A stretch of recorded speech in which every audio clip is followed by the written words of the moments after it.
Assalamualaikum Bu Dewi. Waalaikumsalam. Apa kabarnya? Alhamdulillah. Oke. Nah, hari ini saya akan melakukan observasi kelas nih sama Bu Dewi sebelum nanti kita melihat praktek pembelajaran yang akan Bu Dewi lakukan di dalam kelas. Nah, sebelumnya saya ingin tahu dulu apa tujuan pembelajaran Bu Dewi nanti. Insya Allah tujuan pembelajaran yang akan saya laksanakan di dalam kelas dengan menggunakan model kooperatif ini, yang pertama saya ingin peserta didik bisa mengidentifikasi kata sifat terkait penampilan fisik seseorang dengan benar, kemudian bisa menggunakan kalimat simple present tense dengan baik, mengidentifikasi orang berdasarkan ciri fisiknya, kemudian menyusun teks deskriptif tulis terkait penampilan fisik spesifik dan sederhana. Oke. Nah, metode apa nih yang akan Bu Dewi gunakan dalam pembelajaran kali ini di dalam kelas? Dengan model pembelajaran kooperatif ini saya menggunakan metode Mindful. Nah, apa alasan Bu Dewi memilih metode ini? Dengan metode ini saya harapkan siswa itu dapat lebih aktif dalam belajar dan mandiri. Kemudian ini meningkatkan kesadaran peserta didik saya agar lebih mudah memahami materi yang akan saya sampaikan. Oke. Nah, alat dan bahan atau sumber belajar apa nih yang sudah Bu Dewi siapkan? Pertama gambar, kemudian laptop, seperti biasa alat untuk belajar, spidol, kemudian video. Oke. Nah,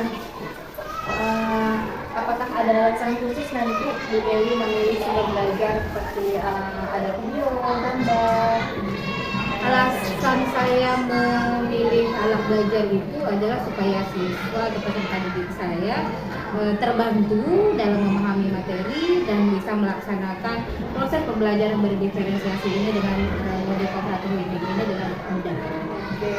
Nah, bisa Bu Dewi ceritakan dulu sedikit sebelum kita masuk ke dalam kelas tahapan pembelajaran yang akan Bu Dewi sajikan nanti di dalam kelas.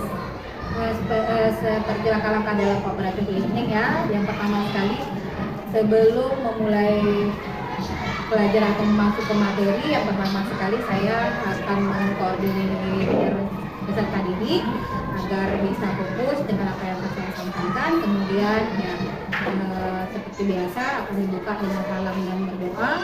Setelah itu langkah berikutnya adalah menyampaikan tujuan pembelajaran, cakupan materi, kemudian pola belajar dan sistem penilaian.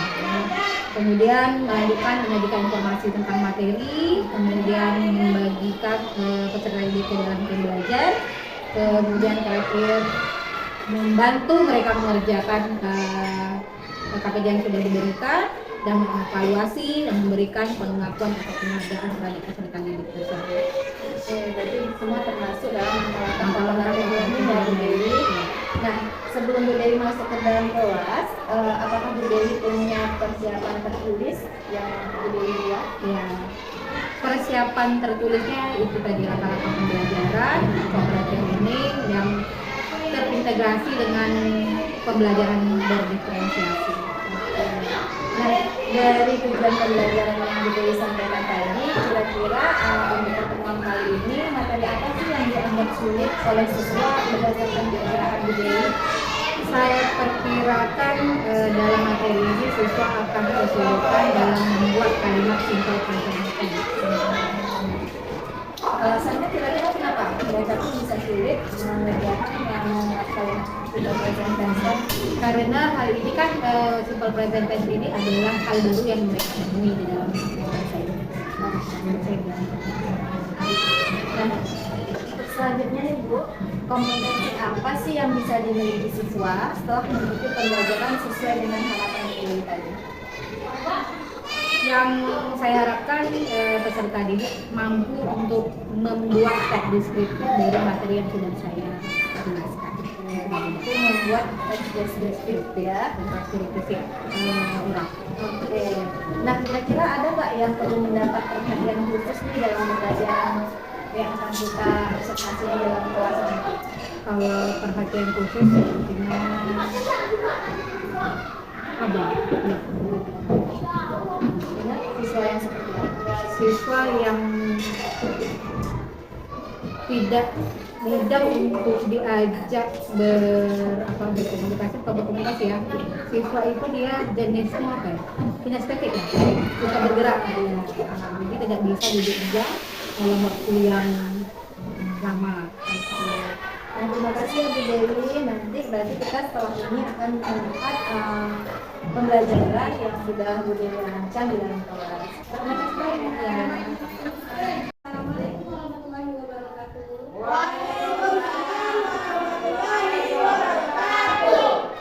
Kabarnya anak semua?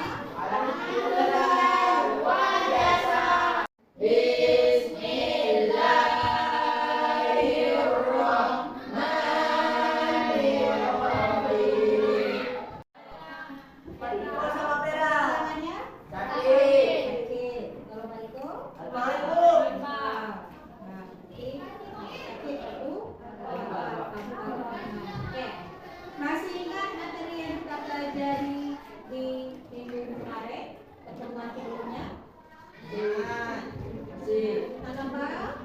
Apa?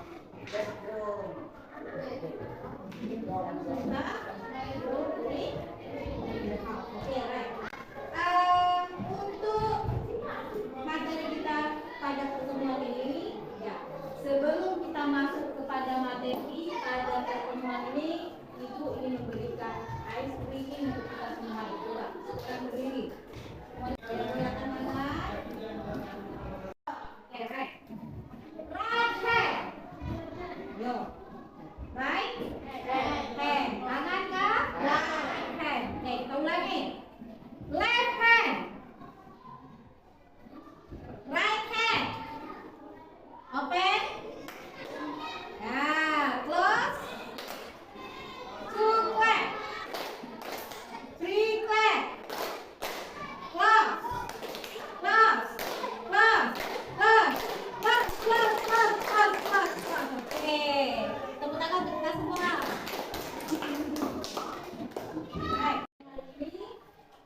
Tujuan pembelajarannya adalah to describe about someone. Deskripsi tentang seseorang. Do you have any brother or sister at your home? Ada abangnya atau adik laki-laki? Ada kakak? Ada. Oke. Siapa yang punya kakak? Oke, right. Kakak? Punya kakak? Ya.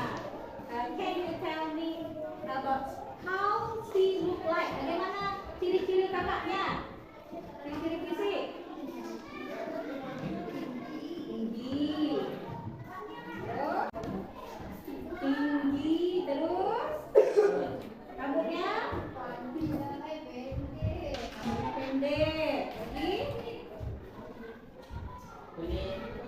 Mana kulitnya? Putih. Nah, Besti sister, ya, rambutnya pendek, orangnya tinggi, terus kulitnya putih. Kemudian yang punya adik.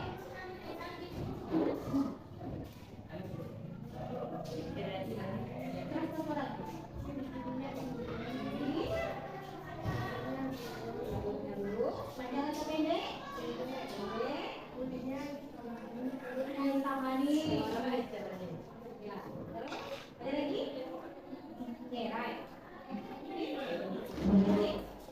Punya apa? Punya adik? Ada laki-laki atau perempuan? Laki-laki. Terus ciri-ciri fisiknya? Pendek. Pendek. Pendek.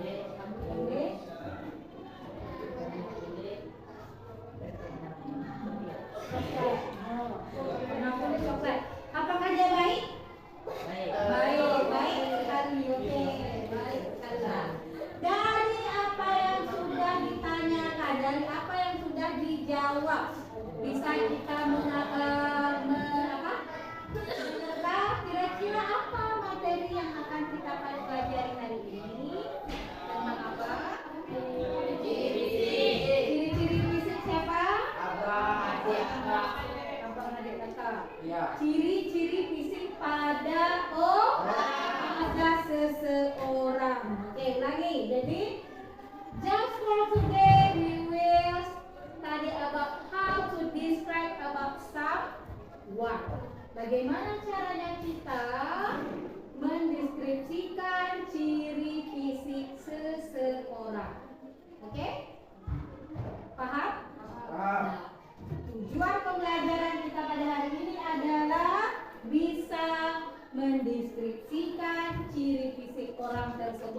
Kemudian bisa membuat kalimat deskriptif dengan menggunakan tenses simple present tense untuk mendeskripsikan ciri orang.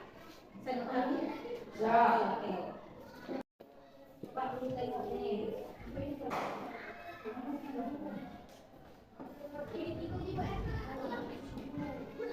Vanessa, kelompoknya tetap 4.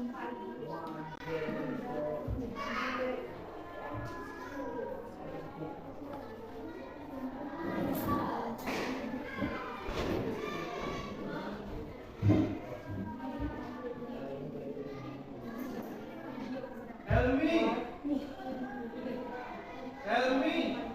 Ilham,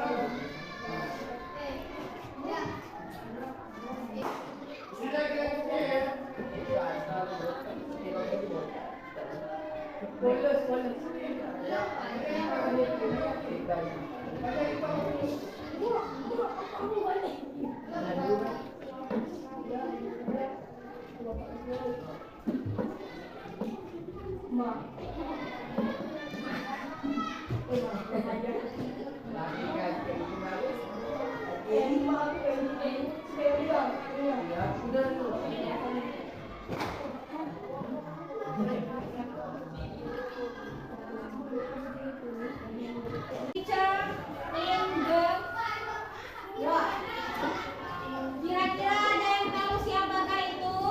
Desi? Nadiem Makarim. Oke. Siapa Nadiem Makarim? Menteri Pendidikan Indonesia. Oke. We will describe about Nadiem Makarim. Kita akan mendeskripsikan ciri fisik dari Nadiem Makarim. Kira-kira apa yang bisa terlihat? Ya. Ya. Rambutnya pendek. Rambutnya pendek dan keriting. Hidungnya mancung terus.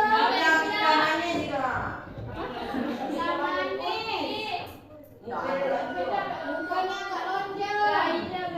Berkumis tipis. Dan senyum manis. Oke. Nah, itu kan bahasanya. Kita harus mendeskripsikannya ke dalam bahasa Inggris. Oke, terima kasih. Oke, sekarang coba perhatikan media belajar yang ada dalam media belajar yang ada ini. Coba perhatikan. Kira-kira kalau misalnya mendeskripsikan Nadiem Makarim itu, ya, dia umurnya tua, muda, atau remaja. Middle age or old? Young, middle or old? Muda, dewasa atau tua? Middle. Jadi Nadiem Makarim is middle age. Jadi age-nya middle, belum di kategori ke dalam tua. Kemudian coba tengok bentuk rambutnya. Pendek. Bahasa Inggrisnya pendek keriting. She has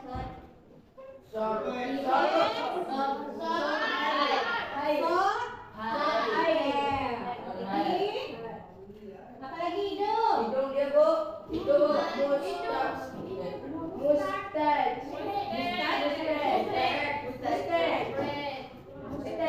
Terakhir gua akan memberikan tugas berupa mind mapping. Kalian bisa mendeskripsikan ciri fisik orang ke dalam mind mapping. Sebelumnya dibagikan dulu per kelompok. Kerjakan sesuai dengan kelompoknya masing-masing, ya, ciri fisik dari kelompoknya masing-masing. Oke. Desti, ya, Ayu, kedua, Alisa, Hafifah, Nur sama Siska. Yang lain-lainnya bertiga cukup.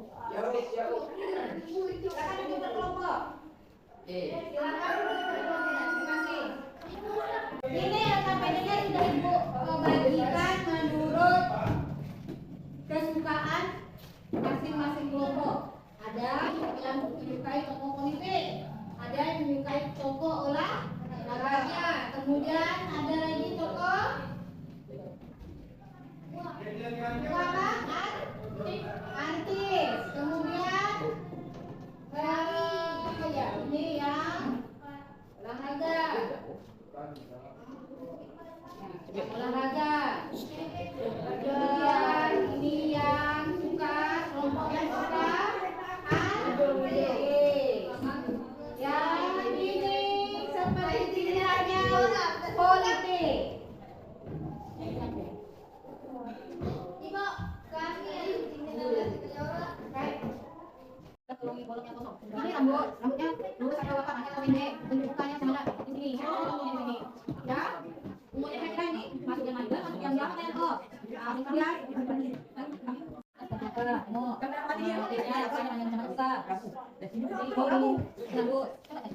apakah Maidel, apakah Po?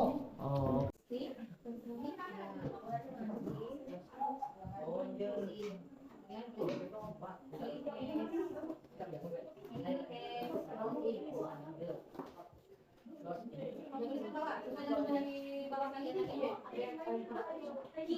Siap, selesai?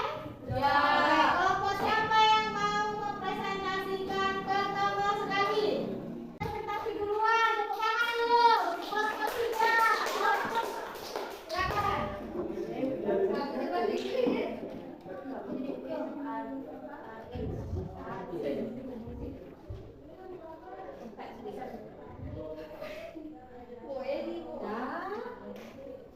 Assalamualaikum warahmatullahi wabarakatuh. Waalaikumsalam warahmatullahi wabarakatuh. Kami dari kelompok 3 ini mempresentasikan hasil diskusi kelompok kami.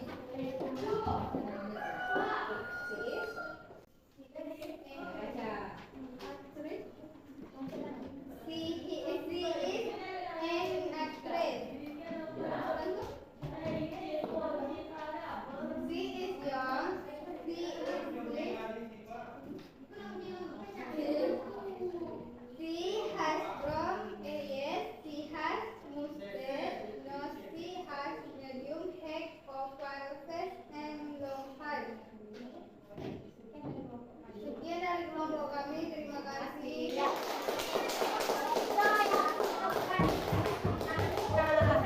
Baik, untuk pertemuan ini Bu Rasa sudah cukup sampai di sini. Sebelumnya coba simpulkan apa yang bisa dipahami pada hari ini? Apa yang bisa dipahami pada hari ini? Kita tahu cara mendefinisikan ciri fisik seseorang. Tadi yang kita diskusikan ciri fisik siapa? Yang digambar tadi. Siapa? Yang digambar. Ini ya, nama dia. Siapa? Nading maka siapakah dia tadi? Bagaimana bentuk rambutnya? Kemudian wajahnya? Hidungnya?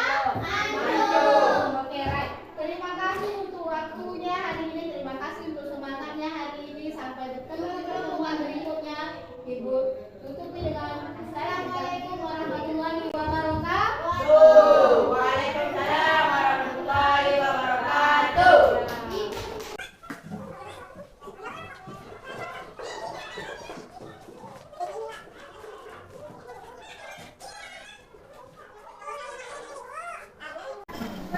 Assalamualaikum Bu Dewi, gimana kabarnya? Waalaikumsalam warahmatullahi wabarakatuh. Alhamdulillah baik. Alhamdulillah. Gimana Bu Dewi, lagi sibuk nggak sekarang? Tidak. Kebetulan anak sedang sekarang berhubungan. Jadi kan kita kemarin sudah melakukan observasi Bu, sebelum saya masuk ke sini untuk melakukan observasi kelas. Dan kelanjutan dari observasi kelas itu, sekarang saya ingin berdiskusi sama Ibu ini tentang pasca observasi kita yang di dalam kelas kemarin. Gimana? Ibu siap? Siap. Alhamdulillah. Nah, kita mulai aja ya Bu ya. Gimana sih pendapat Ibu setelah menyajikan pelajaran di kelas kemarin? Untuk menjadikan pembelajaran kelas kemarin, menurut pendapat saya merasa sangat bersemangat ya, karena pada pembelajaran ini saya menggunakan media yaitu InFocus untuk menampilkan video dan gambar sebagai media pembelajaran kepada siswa. Berhubung InFocus ini kan adalah salah satu media yang baru yang ada di sekolah ini, jadi siswa-siswa merasa ini hal baru yang mereka tahu, ini hal baru yang mereka lihat. Kemudian terlihat sekali antusias dari siswa-siswa saat mengikuti pembelajaran, dan saya merasa lebih bersemangat karena siswa-siswa saya juga sangat bersemangat. Alhamdulillah ya Bu. Nah, Selama proses pembelajaran yang sudah dilakukan kemarin itu, nah apakah menurut Ibu sudah sesuai dengan yang Ibu rencanakan? kebetulan kemarin saya memilih model pembelajaran kooperatif learning ya, kemudian dengan metode mind mapping. Saat saya melaksanakan pembelajaran tersebut, saya merasa bahwasanya seluruh langkah-langkah yang ada di model pembelajaran itu terpenuhi dan proses pembelajaran itu berjalan dengan baik. Alhamdulillah, jadi bisa dikatakan berhasil ya Bu. Kalau menurut pendapat saya. Setelah kita tahu nih menurut Ibu berhasil, pasti nih Ibu ada rentang keberhasilan menurut Ibu. Kalau kita masukkan dalam skala Bu 1 sampai 10, kira-kira ukuran keberhasilannya Ibu capai itu dalam angka berapa? Kalau diminta memilih angka, saya memilih rentang antara angka 7 dan 8. Jadi meskipun menurut saya itu berhasil, pembelajaran itu berhasil, namun saya pribadi masih perlu banyak belajar untuk pembelajaran itu lebih baik lagi daripada yang sudah saya sampaikan. Keren Bu ya, jadi guru itu tidak pernah berhenti belajar ya. Ada istilahnya Harus belajar terus. Guru yang berhenti belajar sebaiknya berhenti mengajar. Oke. Nah, seperti yang diketahui kemarin, tujuan pembelajaran Ibu sudah Ibu sampaikan pada tahap praobservasi. Kalau boleh disebut sekali lagi apa tujuan pembelajaran Ibu? Kebetulan tujuan pembelajaran saya waktu menyajikan pembelajaran itu adalah siswa bisa mengidentifikasi sifat orang, kemudian dia mendeskripsikan ciri fisik orang. Nah, di situ itu tujuan pembelajaran saya sampaikan, dan kemudian dalam bentuk kooperatif ini atau dia secara berdiskusi mereka bisa mengikutinya, dan hasilnya tujuan pembelajaran itu tersampaikan. Menurut perkiraan Ibu, dari tujuan pembelajaran tadi, siswa bisa membuat mind mapping dan membuat teks deskripsi. Nah, ketercapaian tujuan pembelajaran itu perkiraannya seperti apa? Tercapaian pembelajaran dari proses pembelajaran itu ya saat mereka diminta membuat mind mapping, memang masih ada keraguan, masih ada mereka mengalami kesulitan karena proses teks deskriptif yang diminta itu ditulis dalam tense simple present tense. Nah, di situ mereka membutuhkan ya bimbingan dari saya sebagai pengajar saat itu. Oke, jadi Ibu tetap memberikan bimbingan Bu ya. Nah, dari pembelajaran tadi yang kita sudah berikan tentang skala dari keberhasilannya, bisa nggak Ibu ceritakan hal-hal apa sih yang dirasakan memuaskan dalam proses pembelajaran yang sudah kita observasi kemarin? Hal yang memuaskan itu mereka bisa mengambil data dari apa yang kita minta, terus mereka bisa berdiskusi dengan baik, antara teman kelompoknya, kemudian hasilnya mereka bisa menuliskan teks deskriptif dari mind mapping yang sudah mereka buat. Dari pembelajaran yang sudah Ibu lakukan, apa sih yang menjadi kesulitan Ibu dalam pembelajaran tersebut? Ya, karena pembelajaran ini ya pembelajaran berdiferensiasi. Jadi kemarin penyajian pembelajaran itu saya mendiferensiasikan berdasarkan minat siswa. Jadi minat siswa itu misalnya olahraga, terus artis, ada yang politik. Jadi berdasarkan minat-minat tersebut saya memetakan. Nah, kalau kesulitan ya awalnya saat memetakan, kalau ini kan minat, yang diferensiasi kemampuannya. Jadi memetakan kemampuan siswa itu saya merasa di situ kesulitan. Nah, itu kan kesulitan dari ibu nih yang akan memberikan materi di kelas. Nah, kira-kira setelah ibu memberikan materi itu yang dialami siswa bagaimana, Bu? Terus apakah ibu menemukan siswa yang mengalami kesulitan dari pembelajaran yang ibu lakukan ini? Nah, karena saya memang menginginkan pembelajaran ini adalah pembelajaran yang menyenangkan. Jadi mereka telah memilih sesuai minat mereka, kemudian mereka merasa senang karena itu minat mereka. Jadi kesulitan itu saya temui yaitu tadi saat mereka ingin menurunkan mind mappingnya menjadi teks deskriptif dengan menggunakan tenses simple present tense. Nah, bukan karena mind mappingnya sulit diturunkan ke deskriptif, tapi mereka belum begitu menguasai tenses simple present tense. Itu yang kesulitan mereka. Berarti belum menguasai simple present. Iya, ya? belum begitu menguasai. Nah, kira-kira nih apa sih alternatif lain ibu untuk mengatasi kesulitan siswa yang belum menguasai simple present tense ini? Nah, ini nanti untuk materi ini saya akan mendiferensiasikan mereka memetakan menurut kemampuan mereka masing-masing. Jadi di situ alternatifnya saya akan terus melaksanakan pembelajaran diferensiasi dengan pemetaan kemampuan siswa. Jadi diferensiasi selanjutnya ini yang akan dilakukan adalah diferensiasi berdasarkan readiness. Iya, siapa pembelajarannya. Oke, dari yang saya amati nih selama proses pembelajaran yang sudah ibu lakukan di kelas sudah sangat baik, di mana ibu sudah bisa membuat diferensiasi konten sesuai dengan minat siswa, kemudian mengatur kelas sedemikian rupa sehingga siswa semuanya aktif dan semangat dan kelihatan menyenangkan sesuai harapan ibu kami ya dalam pembelajarannya. Nah, kira-kira nih apa sih yang akan ibu kembangkan untuk selanjutnya pada pertemuan berikutnya? Nah, untuk pertemuan berikutnya saya akan memilih metode pembelajaran yang menyenangkan agar siswa saya lebih aktif di kelas, lebih bersemangat, tentunya dengan media-media pembelajaran yang lebih memberi semangat kepada siswa saya. Kemudian saya tetap akan melaksanakan pembelajaran berdiferensiasi itu. Jadi banyak sekali ya manfaat dari pembelajaran berdiferensiasi ini yang membuat pola pikir kita di mana kita mengajar sesuai dengan kebutuhan murid ya, Bu. Lebih menyenangkan seperti Iya, mudah-mudahan anak-anak kita bisa berkembang sesuai dengan programnya, sesuai dengan filosofi Nusantara ya, Bu. Nah, terima kasih ya Bu atas waktunya.